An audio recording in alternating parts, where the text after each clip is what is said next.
మదిలో తలచిన ధన్యం యేసునామమే మధురం మదిలో తలచిన ధన్యం వెతలు తీరును కృపలు దొరుకును సాటి లేనిది యేసుని నామం వెతలు తీరును కృపలు దొరుకును సాటి లేనిది యేసుని నామం యేసునామమే మధురం మదిలో తలచిన ధన్యం.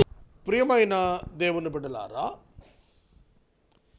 ఈ దినము దేవుని యొక్క వాక్యములో నుండి అతిపెద్ద మోసం, బిగ్ చీటింగ్ గురించి మాట్లాడుతున్నాను. మీకు అతి ప్రాముఖ్యమైన విషయం చెప్పాలి. ఎవరు ఎవరిని మోసపుచ్చుచున్నారు? ఎవరు ఎవరిని మోసపుచ్చుచున్నారు? ఇది ప్రపంచంలో ఉన్నటువంటి ప్రతి మనుషునికి కూడాను వర్తించేటువంటిది. ప్రతి మానవుడు మోసపోతున్నాడు ఎవరి చేతిలో. ఇది అతి ప్రధానమైనటువంటి అంశం. ఇర్మియా గ్రంథం 17వ అధ్యాయం 9వ వచనం. హృదయము అన్నింటికంటే మోసకరమైనది. మరలా చదువుతున్నాను.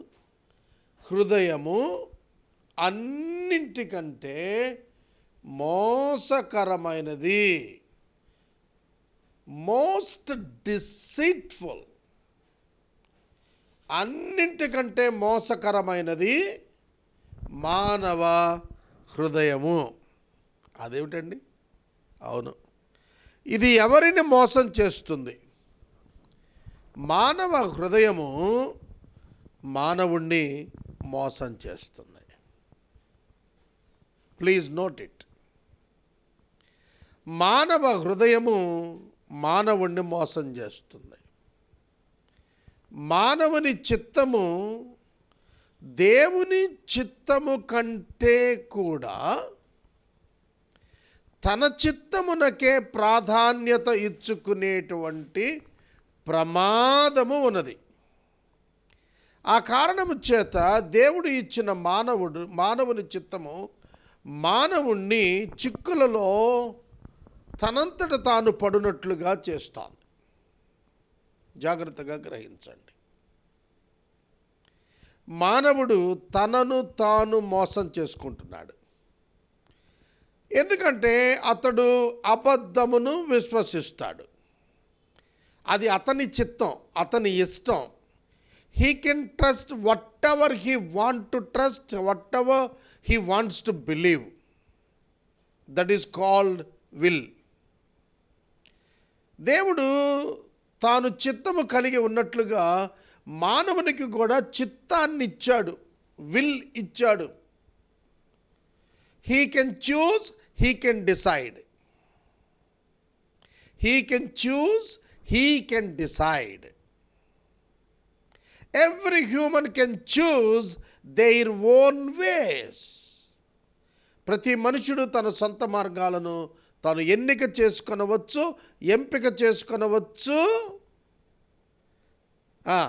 దాని చొప్పున నడవవచ్చు. కాబట్టి దేవుడిచ్చినటువంటి స్వాతంత్రము, దేవుడిచ్చిన చిత్తము మానవుడు దుర్వినియోగం చేసుకుంటూ తనను తాను మోసం చేసుకుంటున్నాడు. His own heart deceives him. అర్థం చేసుకోండి. అయితే దేవుని యొక్క వాక్యం మనకేం చెప్తుందంటే, మొట్టమొదట మోసగాడు అపవాది. ఎందుకంటే దేవుని వాక్యంలో తిమోతికి పరిశుద్ధుడైన పౌలు గారు రాస్తున్నప్పుడు ఈ మాటలు రాశారు. సాతానుడు మొట్టమొదట మోసాన్ని చేశాడు. చూడండి, తిమోతికి పరిశుద్ధుడైన పౌలు రాసిన మొదటి పత్రిక 2వ అధ్యాయము 14వ వచనము. స్త్రీ మోసపరచబడి అపరాధములో పడెను. స్త్రీ అంటే హవ్వ, ఆదాము భార్య హవ్వ, మోసపరచబడి అపరాధములో పడెను.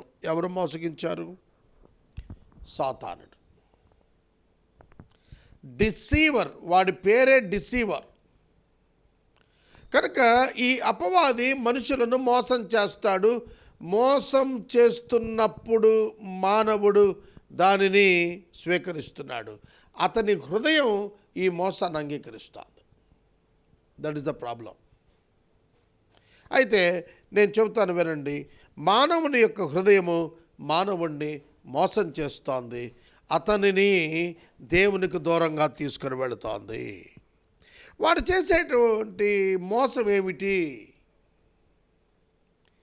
అపవాది చేసేటువంటి మోసం ఏమిటి? మానవుడు ఒప్పుకునే మోసం ఏమిటి అంటే, దేవునిపై మానవుడు అనుమానము తెచ్చుకొనుట.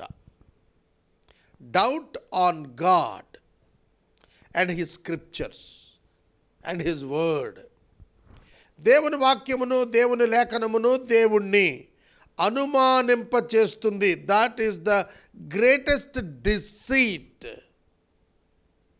అది భయంకరమైనటువంటి మోసం.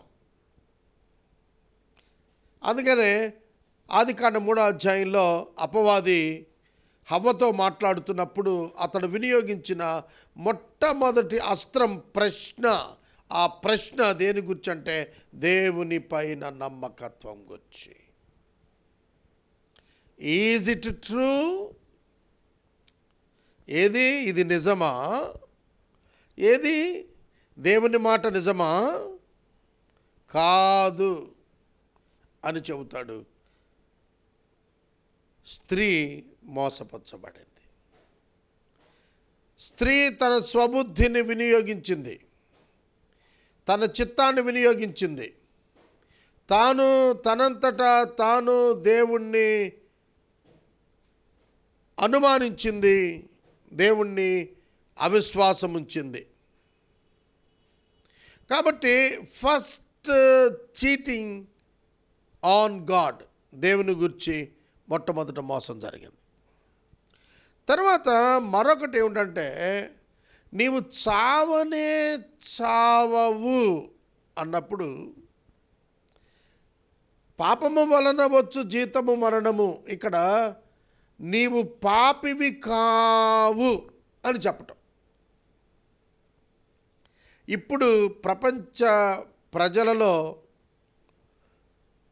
నీవు పాపివా అనే ప్రశ్న ఎవరిని అడిగినా, ఒక్క క్రీస్తునందు విశ్వాసం ఉంచిన వాడు తప్ప ప్రతి ఒక్కడు నేను పాపిని కాదని చెబుతాడు. Please note it. రోమాపత్రిక మనకు 3వ అధ్యాయం 23వ వచనంలో అందరూ పాపం చేశారు అని వ్రాసింది. దేవుని మహిమ పొందలేకపోతున్నారు. కారణం, అందరూ పాపం చేశారు. అందరూ పాపం చేశారు. అందరూ పాపం చేశారు అని బైబిల్ చెబుతుంటే ఏ భేదము లేదు, అందరూ పాపం చేశారని బైబిల్ చెబుతాను. అయితే అపవాదం చెప్తా అంటే, you are not a sinner, God is not true, దేవుడు సత్యం కాదు, మరియు నీవు పాపివి కాదు. ఇది ఒక పెద్ద మోసం. ఇప్పటికీ చాలామంది క్రైస్తవులను విమర్శిస్తారు. పాపులము పాపులము పాపులము అంటారు. వాళ్ళంతా పాపులు, మనం పరిశుద్ధులు అని చెప్పుకుంటారు. But the Bible condemns that. Bible చెబుతోంది అందరూ పాపం చేసిన వారే. విశ్వసించిన వారిని పరిశుద్ధులని దేవుడు తీర్చిదిద్దుతున్నాడు తప్ప, జన్మతః తల్లి గర్భం నుండి వెలుపటకొచ్చిన ప్రతి మానవుడు కూడా పాపిగానే పరిగణించబడతాడు. ఎఫెసీ పత్రిక 2వ అధ్యాయం 1వ వచనంలో మనము అపరాధముల చేత పాపముల చేత చచ్చిన వారమై ఉండగా, అర్థమవుతుందా? మనము చచ్చిన వారమే. We were dead people. In spirit we were dead. ఆత్మలో జీవము లేని వారుగానే పుడుతున్నాం. కాబట్టి నీవు పాపివి కాదు అనే ఒక పెద్ద మోసాన్ని అపవాది కలిగిస్తాడు. నీ హృదయం నిన్ను మోసం చేస్తోంది అనేదే నీవు గుర్తించలేవు. అందుకనే ఇర్మియా 17:9 చెప్పాడు, హృదయం అన్నిటికంటే ఘోరమైన మోసకరమైనది, అది ఘోరమైన వ్యాధి కలది, దాన్ని గ్రహించువాడు ఎవడు? దానిని అసలు గ్రహించేవాడెవడు? ఎవడు లేడు. అయ్యో, నా హృదయం నన్ను మోసం చేస్తోంది, నేను పాపిని, నాకు రక్షకుడు కావాలి అనేటువంటి ఆలోచన ఈ లోకంలో ప్రపంచ ప్రజానికానికి లేదు. కారణం ఏంటంటే they were deceived by their own hearts. వారి సొంత హృదయాలు వారిని మోసం చేస్తున్నాయి. ప్రతి ఒక్కడికి ఒక హెచ్చరిక ఏమిటంటే, నువ్వు చావనే చావవు. You will not die. దేవుడు అంటాడు, ష్యూర్లీ యు విల్ డై. నువ్వు తప్పక నిశ్చయంగా చచ్చిపోతావని ప్రభు అంటే, సాతానుడు అంటాడు, నీ మనసు అంటుంది, నువ్వు చావనే చావవు. ఏమిటి చావు అంటే? దేవుని ఉద్దేశంలో అగ్నిగుండం. Separation from life from God and entering into the hell fire. That is death. Ultimate result of death is hell fire. మరణము యొక్క ముగింపు, కొనసాగింపు నీకు హెల్ ఫైర్లో ఉంది. అగ్నిగుండంలో పడతావు, దేవునికి దూరం అయిపోతావు శాశ్వతంగా. That was called as death. మరణంగా దేవుడు వర్ణించాడు దాన్ని. నువ్వు నరకానికి వెళ్ళవు అని చెప్తే మనిషికి అంత ఇష్టమో. నువ్వు పాపం చేసి కూడా నరకానికి వెళ్ళవు. That is the deceit. అది మోసం. తర్వాత మరొక పెద్ద మోసం ఏమిటంటే, దేవుడు పంపిన పరిష్కారం, పాపము యొక్క పరిష్కారం యేసుక్రీస్తు మెస్సియా. దేవుని వాక్యము నరావతారిగా ఈ లోకానికి వచ్చి మానవ పాపానికి తాను పరిహారము చేశాడు. దాన్ని నమ్మడు. దేవుని పరిహారమును నమ్మకపోవటం, దేవుని పాప పరిహారమును నమ్మకపోవటం. ఇవాళ చాలామంది యేసుక్రీస్తు ప్రభువును రక్షకునిగా నమ్మరు.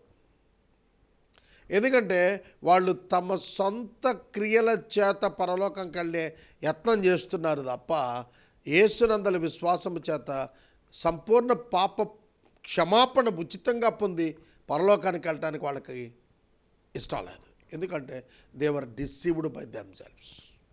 They were deceived by the evil spirit. వారు అపవిత్రాత్మ చేత మోసగించబడుతున్నారు, తమ సొంత మనసు చేత మోసగించబడుతున్నారు. దేవుడు ఇచ్చిన కృప ఆధారమైన యేసుక్రీస్తును తృణీకరిస్తున్నారు. అర్థమవుతున్నదా? యేసుక్రీస్తు ప్రభువును క్రీస్తు కాడని, దేవుడు పంపిన పరిష్కారము కాదని వారు అనుకుంటారు. That is the most dangerous act. యోహాను మొదటి పత్రిక 2వ అధ్యాయం 22వ వచనం ఇలా ఉన్నది, యేసు క్రీస్తు కాడని చెప్పువాడు తప్ప ఎవడు అబద్ధికుడు. యేసు క్రీస్తు కాడని చెప్పువాడు తప్ప ఎవడబద్ధికుడు? అబద్ధికుడు అంటే ఎవరంటే యేసును క్రీస్తుగా ఒప్పుకొనని వాడు. యోహాను వ్రాసిన మొదటి పత్రిక 1వ అధ్యాయంలో చాలా స్పష్టంగా, నాలో పాపము లేదు అని ఎవడు చెబుతాడో వాడు తనను తాను అబద్ధికునిగా చేసుకుంటూ దేవుణ్ణి అబద్ధికుని చేస్తున్నాడు అన్నాడు. అంటే దేవుణ్ణి అబద్ధికుని చేయటం ఏంటి? ఎవడు తనలో పాపము లేదని చెప్పుకుంటాడో వాడట దేవుణ్ణి అబద్ధికం చేస్తాడు. ఎందుకంటే దేవుడు చెప్పాడు మనుషులందరూ పాపం చేశారని. అయితే మానవుడు అంటాడు నేను పాపిని కాదు అంటాడు. అప్పుడు నీవు పాపివని చెప్పిన దేవుడు అబద్ధికుడు అవుతాడా?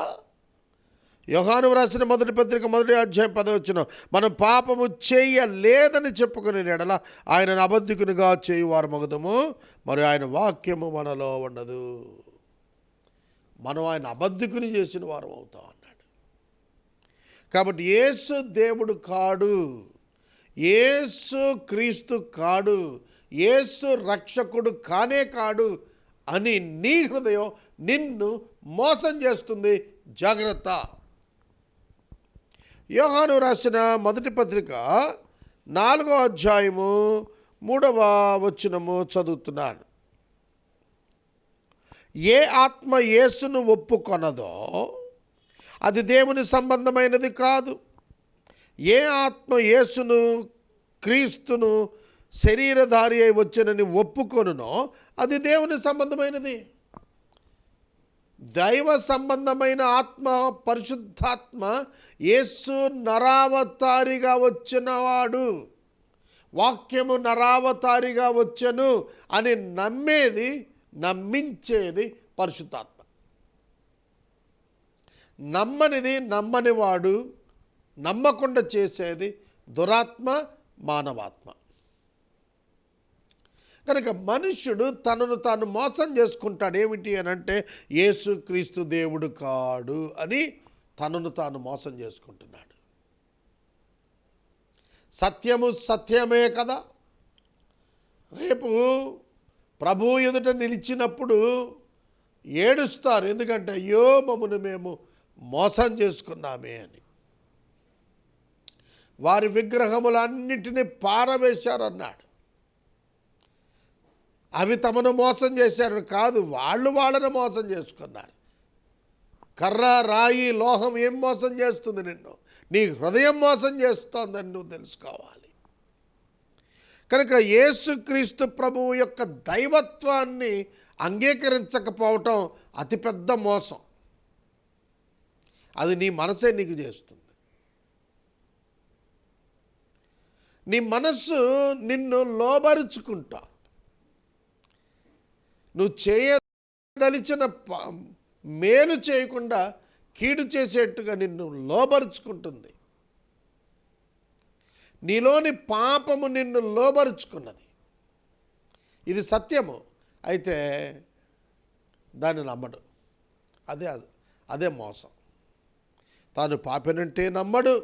తన హృదయం మోసం చేస్తుందంటే మానవుడు నమ్మడు.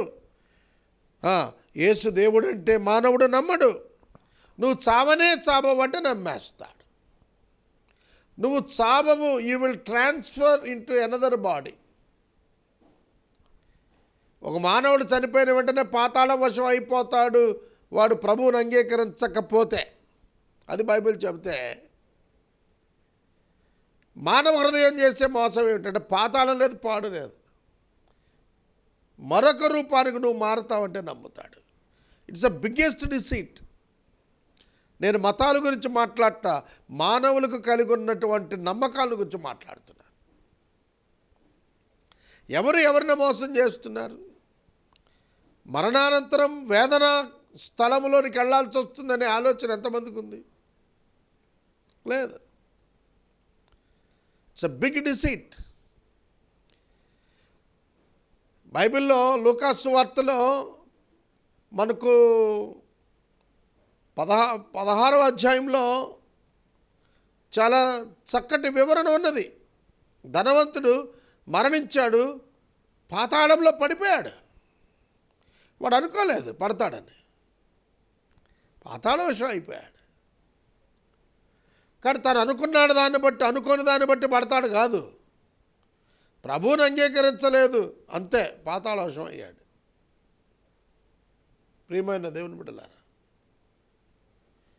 నీ హృదయం నిన్ను మోసం చేస్తుంది. నీ మరణానంతరం నువ్వు పాతాళవశం అయిపోతావు ప్రభువుని అంగీకరించకపోతే. అంటే ఏమీ కాదు. ఏమీ కాదంట.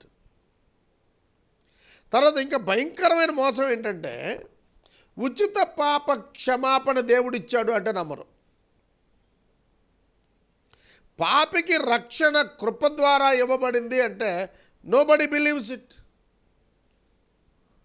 అబ్బెబ్బెబ్బే నేను నా క్రియల చేతేనండి నేను దేవుని ఎదుట మెరిట్ అవ్వాలనుకుంటాడు తప్ప, ఏ మానవుడు దేవుని ఎదుట తన సొంత క్రియల చేత మెరిట్ కాలేడు.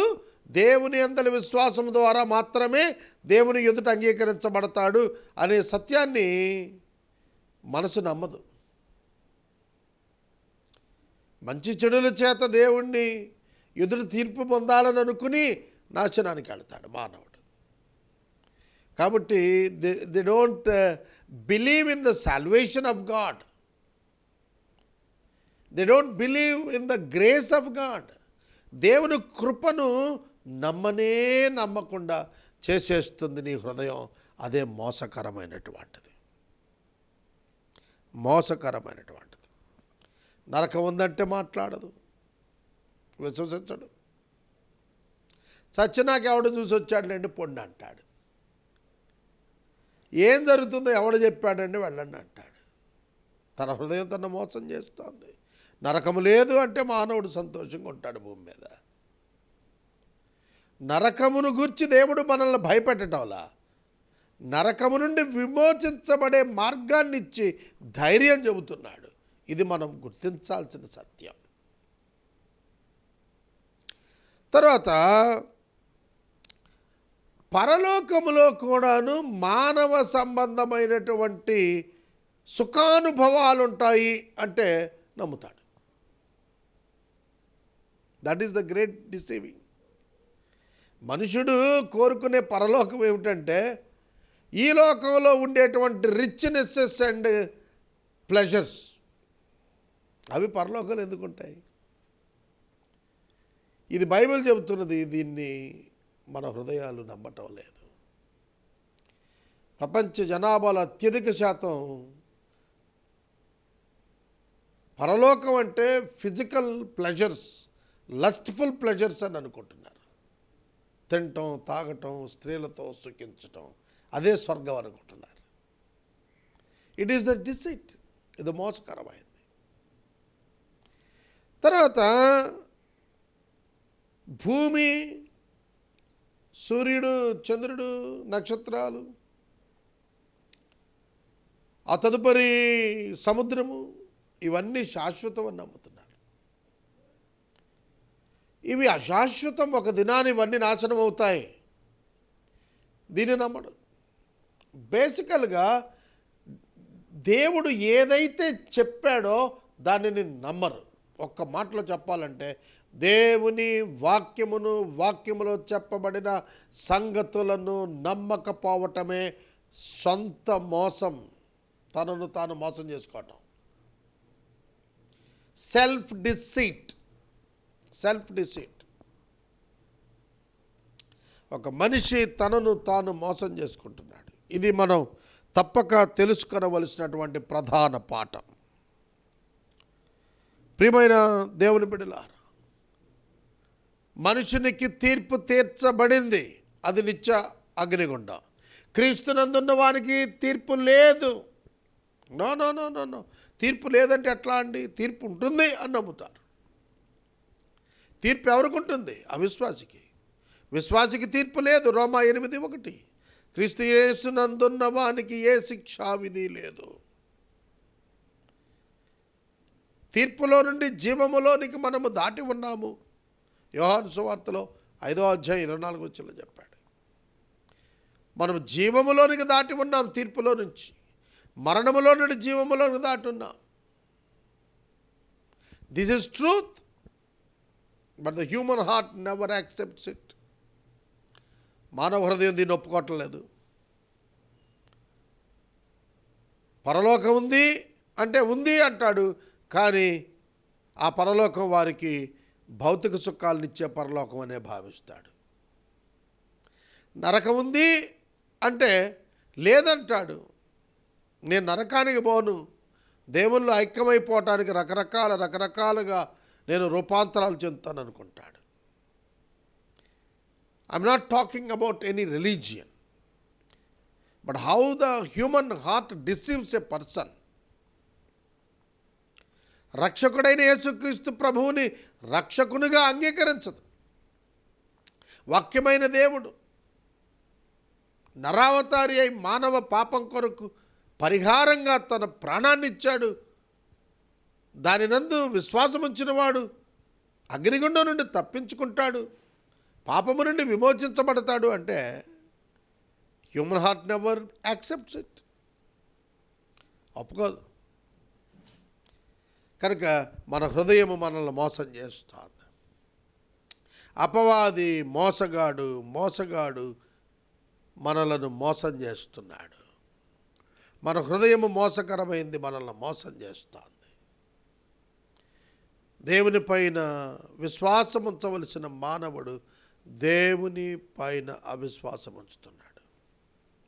దేవుడు పంపిన యేసుక్రీస్తును ఎరుగుటయే నిత్య జీవం అని వాక్యం చెప్తుంటే కాదంటాడు. యేసే మార్గము సత్యము జీవం అంటే కాదు, చాలా మార్గాలు ఉన్నాయనుకుంటాడు. ఒకే మార్గాన్ని ఒప్పుకోడు, అనేక మార్గాల్లో ప్రయాణించాలనుకుంటాడు. కనుక మానవుని హృదయమే మానవుడిని మోసం చేస్తుంది. మానవ హృదయం లాజిక్ను వెతుక్కుంటోంది, కానీ దేవుని యొక్క సార్వభౌమత్వాన్ని అర్థం చేసుకోలేకపోతుంది. సవర్నిటీ ఆఫ్ గాడ్ అర్థమైతే లాజిక్తో పని లేదనేది మనకు అర్థమవుతుంది. ఆల్మైటీ గాడ్, ఎల్ షద్దై అర్థమైతే, దేవుని యొక్క సర్వశక్తి అర్థమైతే ఆయనకి పరిమితులు లేవనేది అర్థమవుతుంది. కనుక దేవుని గుర్చినటువంటి అనుభవ జ్ఞానము, సత్యమును గుర్చిన అనుభవ జ్ఞానము లేని వారుగా ఉన్నారు ఈనాడు మానవులు. కావున ప్రతి క్రైస్తవుడు తన తోటి వారికి సువార్త చెప్పాలి. ప్రభు తను ఎలా రక్షించారో, తన విశ్వాసమేమో, తను పొందినటువంటి పాపక్షమాపణ వలన కలిగిన భాగ్యమేమో ప్రతి మానవుడు వివరించగలగాలి. అప్పుడే అనేక మంది ప్రభువులోనికి వస్తారు, ప్రభువుని ఎరుగుతారు. ప్రపంచం ఎన్నటికీ క్రైస్తవ ప్రపంచం కానేరదు. ప్రపంచం క్రైస్తవ ప్రపంచం కొరకు పోరాటం చేయటం లేదు. క్రైస్తవుడు క్రైస్తవ ప్రపంచం కొరకు పోరాటం చేయటం లేదు. ప్రపంచంలో ఉన్నటువంటి మనుషులు యేసుక్రీస్తుని అంగీకరించి పరలోక రాజ్యానికి వెళ్ళాలనే సువార్త ప్రకటన అనేటువంటి పోరాటాన్ని చేస్తున్నాడు. No Christian is working for earthly kingdom. భౌతిక సంబంధమైన క్రైస్తవ రాజ్య స్థాపనకు ఏ నిజ క్రైస్తవుడు ప్రయత్నించడు. ఈ మాట గుర్తుపెట్టుకోండి. We are seeking the kingdom of God. దేవుని రాజ్యాన్ని వెతుక్కుంటున్నాం తప్ప ఈ లోకంలో దేవుని రాజ్యం స్థాపించడానికి, దేవుని యొక్క రాజ్యం అనే పేరిట పొలిటికల్ కింగ్డమ్ స్థాపించడానికి ఏ క్రైస్తవుడు పనిచేయడు. సాటి లేనిది యేసుని నామం, వెతలు తీరును, కృపలు